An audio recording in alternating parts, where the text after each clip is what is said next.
tere tulemast siia mu kanalile jälle. Kõik olukorrad peegeldavad sulle sind ennast. Minu olukorrad, mind ennast.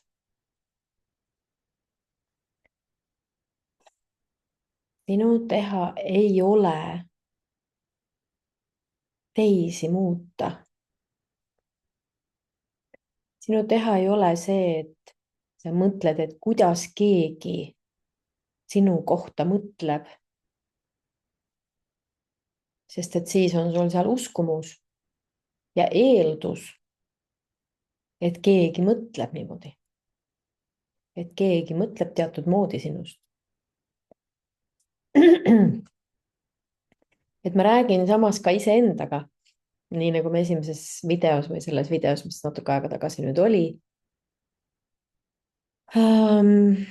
Rääkisin just sellest, et ka kord, kui sa räägid sa endaga. Mina räägin siin praegu endale. Kui kedagi see resoneerib ja keegi tunneb, et ta saab siit mingisuguse mõtte, mingisuguse muutuse läbi selle, mida ma siin räägin enda ellu, siis äge. Kuid eelkõige teen ma iseenda jaoks seda. Sest et olles tööl lasteaias, tajun ma päris tihti, et ma eeldan, et keegi mõtleb midagi. Et ma soovin, et keegi teatud moodi ei käituks. Ja siis ma reageerin. Aga see reageering tuleb ainult minu seest ju. Kui mina ei reageeriks, siis tegelikult sellel juhtumil, mille peale ma reageerin, sellel ei ole ju laengut taga ju. See lihtsalt on üks juhtum. Ilma laenguta, ilma mingisuguse täitsa neutraalne. Sest et mina ise panen sellele laengu taha.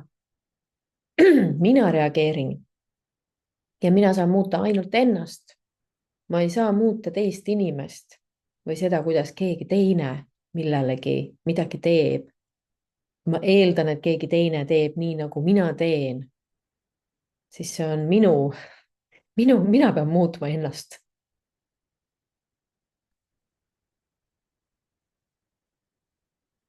Mõtle natuke selle peale, mis sinu elus on sellist, kus sa reageerid. Sa ei taha, et keegi niimoodi teeb ja sulle ei meeldi, et ta niimoodi teeb. Sulle ei meeldi, et ta käitub niimoodi. Sest et ongi see, mida sina saad muuta. Sina saad muuta seda, kuidas sa reageerid. Kõik teiste inimeste asjad on teiste inimeste asjad. Ja sina ei saa teisi inimesi muuta. Ma ei saa muuta teisi inimesi seal töökohas. Ainult seda saab muuta, kuidas mina reageerin millegile, mida teine teeb.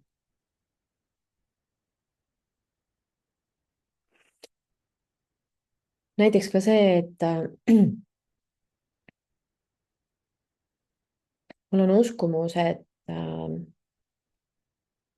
et see, mida ma teen praegu siin eetris, et seda teevad nii paljud. Ja kes mina küll olen, ma ei ole mitte keegi. Aga kui ma ei ole mitte keegi, miks mulle on antud siis üldse see elu? Kui ma ei ole midagi väärt, miks mulle see elu on antud siis üldse? Miks ma olen valinud selle üldse? Ma olen multidimensionaalne olen siin maa peal, kehastunud inimkehasse lihtsalt. Et tulla kogema siin erinevaid asju siin maamuna peal.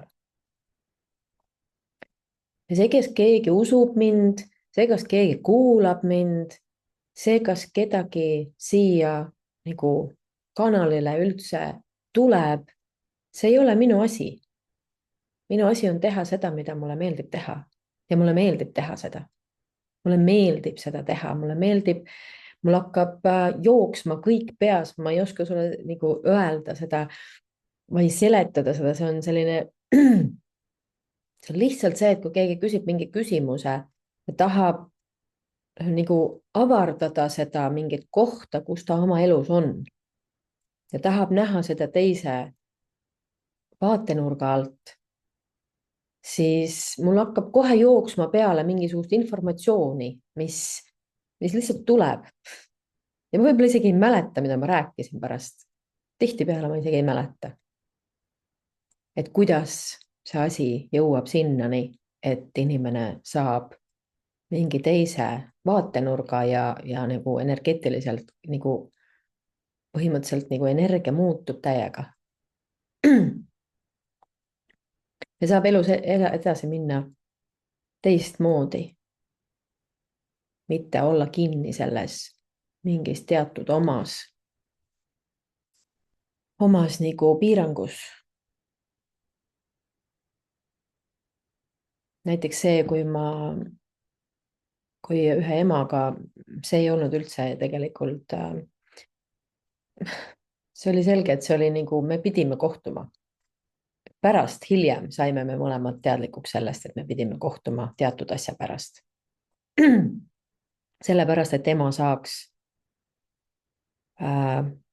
oma mõtteviisi muuta oma tütre suhtes. Aga samas ka mina sain sealt enda ellu, kuigi temal oli muutusi, siis ütleme võib-olla nagu rohkem. Samas mina nagu tegin juba, sillutasin teed ette enda elus oma tütrega seoses. Ja see, kuidas ta tahtis nagu muuta oma tütart kuidagi, et ta tuleks välja, kui tal oli uskumus, et ta tütar on kuskil nii-öelda pahas kohas kinni ja et ta peab teda nüüd päästma ja talle seda valgust jagama. Mis on ainult tema uskumus, et see nii on. Tema töö ei ole teha seda. Tema töö on enda suhtumist muuta sellesse ja oma uskumusi muuta sellesse, mida ta tahab muuta. Tema töö ei ole muuta tema tütart ega kuskilt teda päästa. Sest mis siis, kui ta tütrel on vaja käia läbi see kõik ja siis, kui ta päästab ta, siis ta tegelikult teeb hoopis halba talle. Ja kui ta arvab, et tütar on pahas kohas, siis tal on lihtsalt uskumus, et teatud asjad on pahad. Et see konkreetne asi, kus tema tütar on paha. Ja õigem on olla nagu seal, kus tema on, valguses. Need on ainult uskumused. Et nii peab olema. Kõik peab olema nii, nagu mina arvan, et peab olema.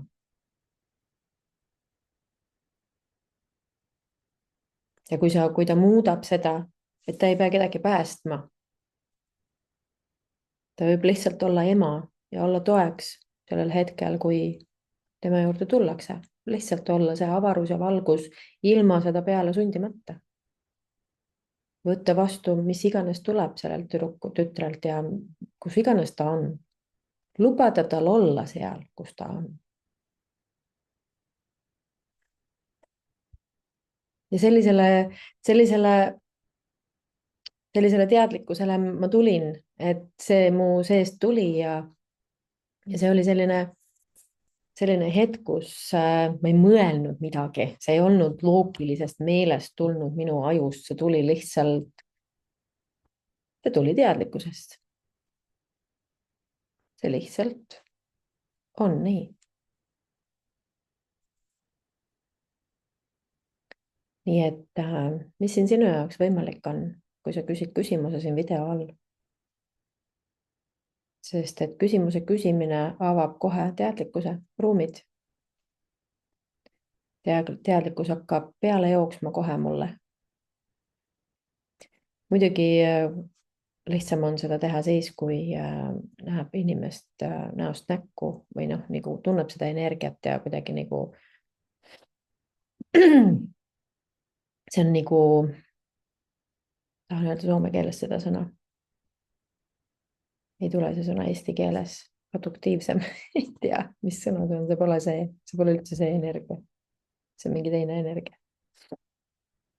Sellest saab nii-öelda rohkem, mis ei tähenda seda, et kommentaari kirjutades, küsimust küsides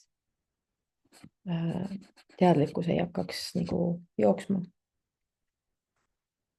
Aga küsi, mida soovid küsida, kui sa oled kuskil omadega puntras, kuskil mingi asi ajab sind närvi või mingi inimene ajab sind närvi või mingi situatsioon või tööl olles midagi, kodus olles midagi, lastega olles midagi, sinu enda suhtes midagi. küsi küsimus, vaatame, mis saab. aitäh, et sa oled siin ja tere tulemast tagasi. tšau, tšau. Järgmise korrani.